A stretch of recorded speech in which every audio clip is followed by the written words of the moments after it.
pour moi, ça appelle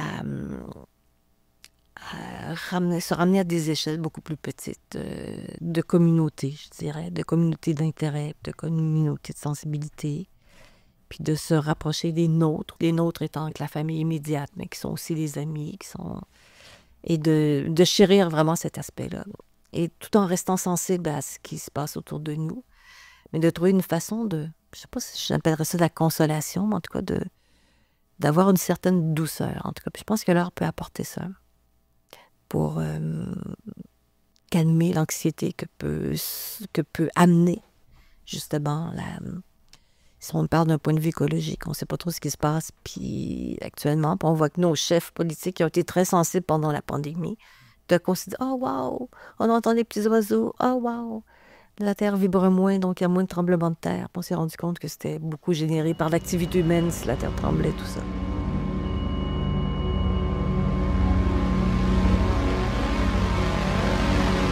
Épisode 170.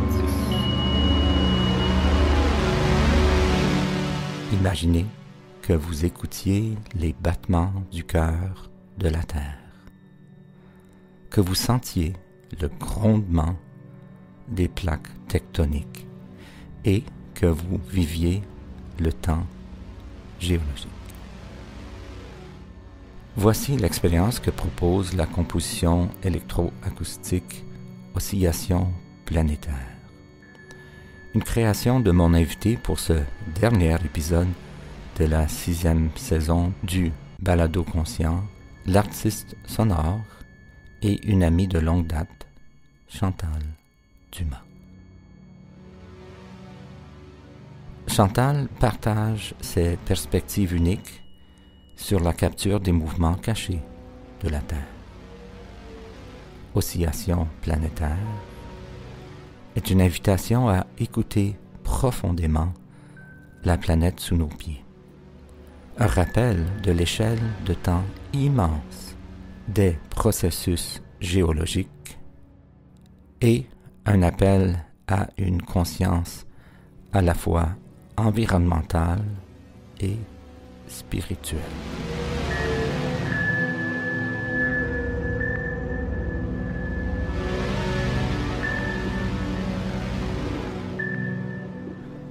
Chantal nous parle aussi du projet Villeray Acoustique, une initiative de Chantal et Magali Babin, en collaboration avec Espace Projet. Villeray Acoustique propose une signalétique dans l'espace public où l'écoute, comme expérience sensorielle, est associée à des informations d'ordre historique, culturel ou écologique spécifiques à ce territoire. Je remercie Chantal pour notre échange précieux et pour tout, avec amour, de nous tous. Une certaine douceur. Bienvenue au Balado Conscient, Chantal Dumas. Bonjour, Claude Schreier, et merci pour l'invitation. Oh, ça fait longtemps que je veux te parler de sortes d'affaires, dont l'écologie sonore, puis ton travail, puis ta vie, puis on va se parler. Comme on fait depuis, je sais pas, 30, 35 ans, là. Ça fait vraiment longtemps qu'on se connaît. Je pense qu'on s'est connus dans les années 80, au début 90. Là, puis on a travaillé ensemble sur le 7e printemps électroacoustique, puis plein d'affaires. Ça, c'était en quelle année? 92. 92, ouais. L'été 92. Ouais. Ouais. Alors, commençons au début. Tu es artiste sonore, compositrice, etc. Quelle est ta relation avec le son quand tu étais jeune?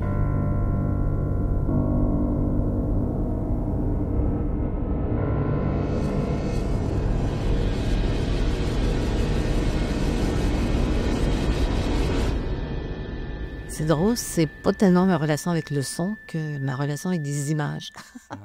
C'est très drôle parce que j'ai des souvenirs d'enfants, là, qui s'effacent un peu, mais j'ai beaucoup de souvenirs d'enfance qui me sont revenus. Et c'était une tache de soleil sur le prelard de la chambre.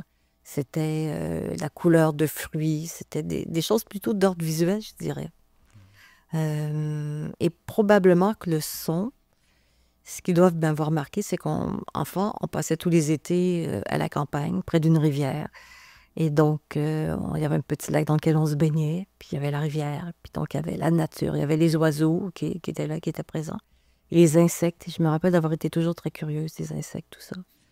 Des grenouilles, et donc je pense que dans les souvenirs, si je voulais les faire remonter un peu à la surface, là, ce serait des choses rattachées à la nature, mais toutes simples, en fait. Ce qui m'accompagnait quand j'étais petite, puis que j'allais courir dans les champs, puis j'allais me baigner. Puis le soir, quand la nuit tombe, par exemple, et que là, il y a les oiseaux qui se mettent à chanter, puis on entend des grenouilles croasser ou les ouaouarons, donc l'espèce de cœur des grenouilles, là. Donc, je pense que ça serait un peu ça, les souvenirs d'enfance. Mhm.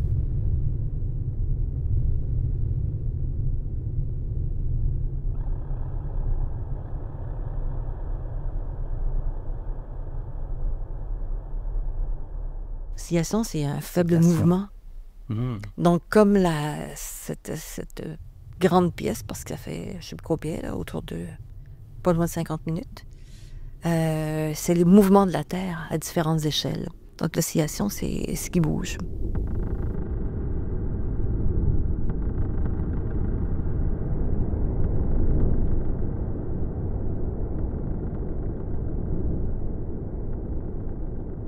Ça t'a inspiré à faire une œuvre autour des phénomènes géologiques, etc.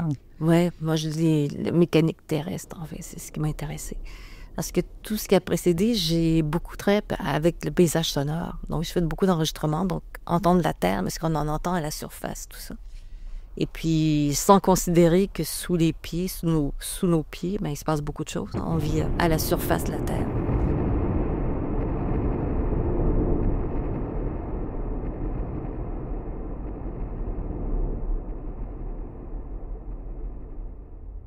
Donc voilà, j'ai eu envie de quelque chose qui est vraiment électroacoustique, hein, qui est une chose que j'avais jamais faite auparavant. Et puis j'ai eu envie de m'inspirer de différents phénomènes de mécanique de la Terre et de m'en inspirer pour générer quelque chose d'un point de vue sonore.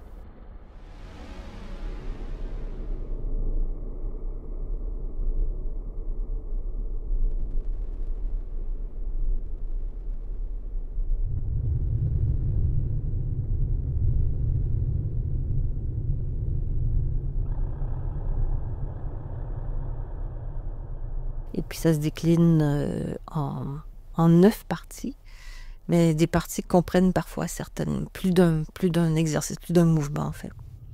Et donc ça va des choses comme, on pourrait s'en douter, des plaques tectoniques par exemple. La subduction, donc le mouvement des plaques. Quand elles plongent l'une sous l'autre, donc la subduction. Ensuite, il y a la convection mantélique, qui est le mouvement interne. C'est pas tellement une oscillation qu'un mouvement interne où quand la plaque plonge à le fond, qui est causé par la densité puis par la chaleur aussi.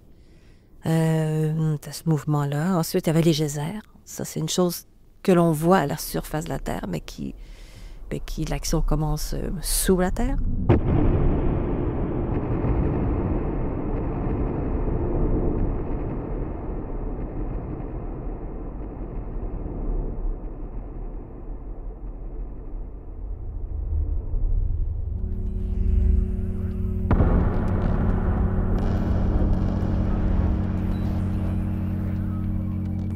Donc, la formation des montagnes, comment les montagnes se forment, ça c'est intéressant. Ensuite, la marée cristale. Ensuite, il y a le magnétisme terrestre, hein, parce que c'est arrivé dans l'histoire de la planète qu'il y a eu un renversement du pôle magnétique. Donc, le nord est devenu le sud et le sud le nord. Donc, c'est arrivé dans l'histoire, mais ça date d'il y a longtemps. Ça date, la dernière fois que ça s'est passé, c'est à peu près 800 000 ans. Donc, ça n'arrive pas si souvent. Mais parfois, il y a des petites modifications. Puis, oups, ça commence à bouger et ça se replace.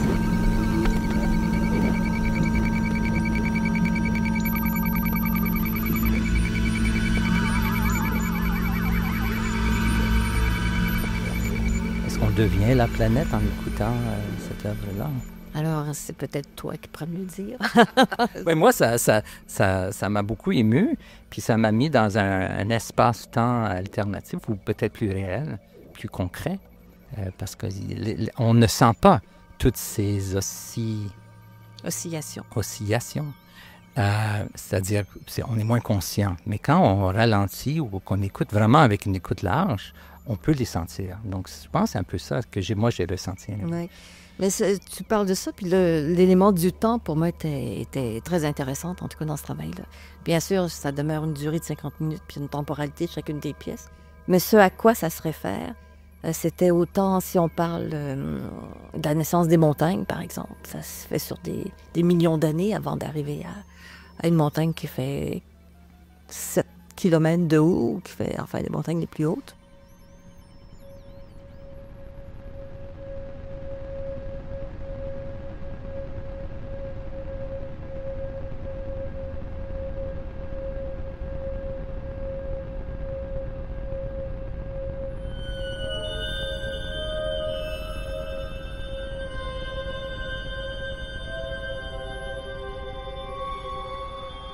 Et puis si on parle des marées, alors c'est une chose dont on est témoin, donc qui est à l'échelle humaine en fait. Donc il y a cette chose-là qui m'intéressait, qui était ces mouvements qu'on ne sent pas, parce que ça se passe à des échelles différentes. Donc l'échelle humaine nous permet de voir des marées, puis de voir des petites choses.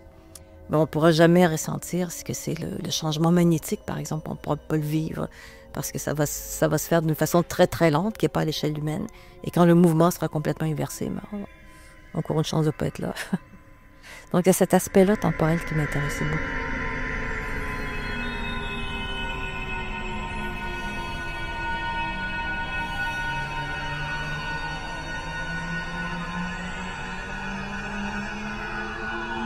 Puis, il y a aussi, après, comme j'ai un petit peu dit précédemment, que je m'intéressais au paysage sonore, puis j'ai beaucoup travaillé avec ça. J'avais envie d'être ne plus être à la surface ou dans ce qui est donné, mais aller vers quelque chose qui était vraiment à la matière. Puis qui est cette terre sur laquelle on vit, de quoi c'est fait. Et puis des mouvements qui sont intérieurs à cette terre. Donc j'ai beaucoup lu, parce que j'y connais rien en fait. Donc j'ai quand même rencontré une scientifique avec qui j'ai un peu dialogué. Mais j'ai beaucoup lu sur des différents phénomènes, puis à partir de ça, ça m'a donné des idées pour développer une composition.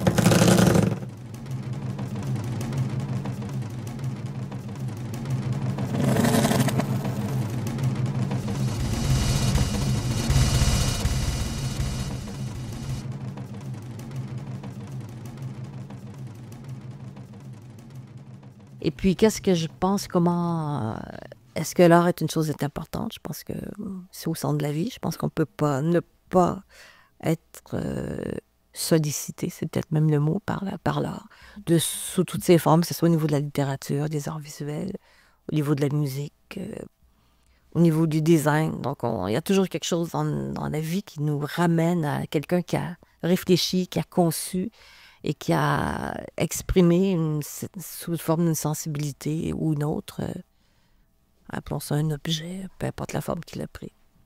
Donc, dans une période aussi compliquée que la nôtre actuellement, à quoi ça peut servir? Je pense qu'on a besoin d'être on a besoin de douceur un peu, là. Je trouve que la situation mondiale est d'une telle violence en ce moment que si on ne fait parce qu'on peut être absorbé par justement ce qui se passe, on a envie d'être informé, puis on est très sollicité par les médias aussi, donc à partir de ce moment, si on écoute encore la radio, on en parle régulièrement, si on écoute les médias, les journaux, tout ça, l'actualité, en tout cas internationale, est en avant-plan partout, c'est d'une extrême violence.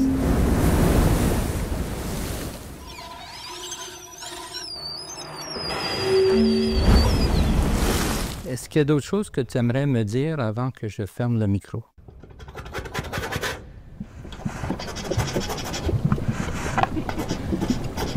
Je pense que tu viens de le dire. J'ai une écoute qui est là depuis toujours, en fait.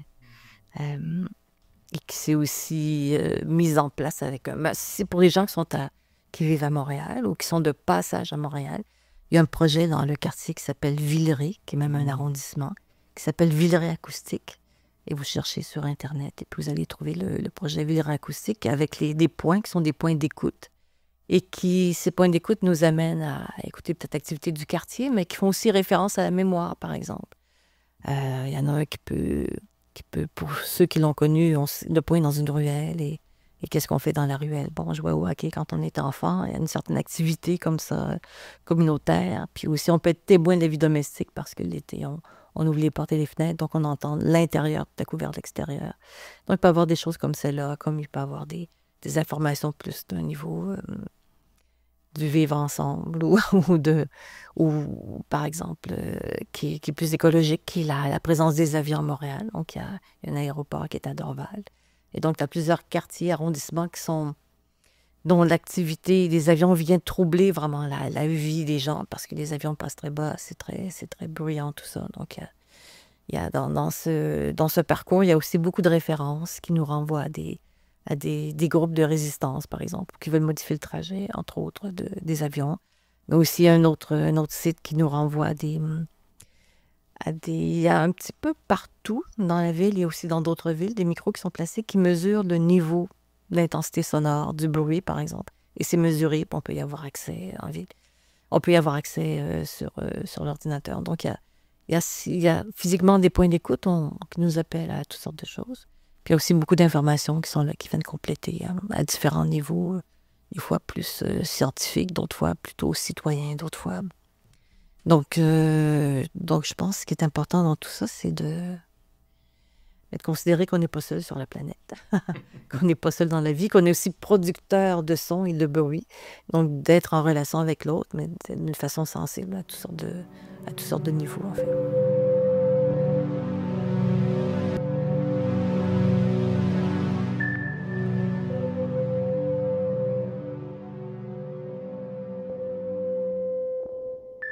Merci beaucoup, Chantal Dumas. Merci beaucoup, Claude Schreier.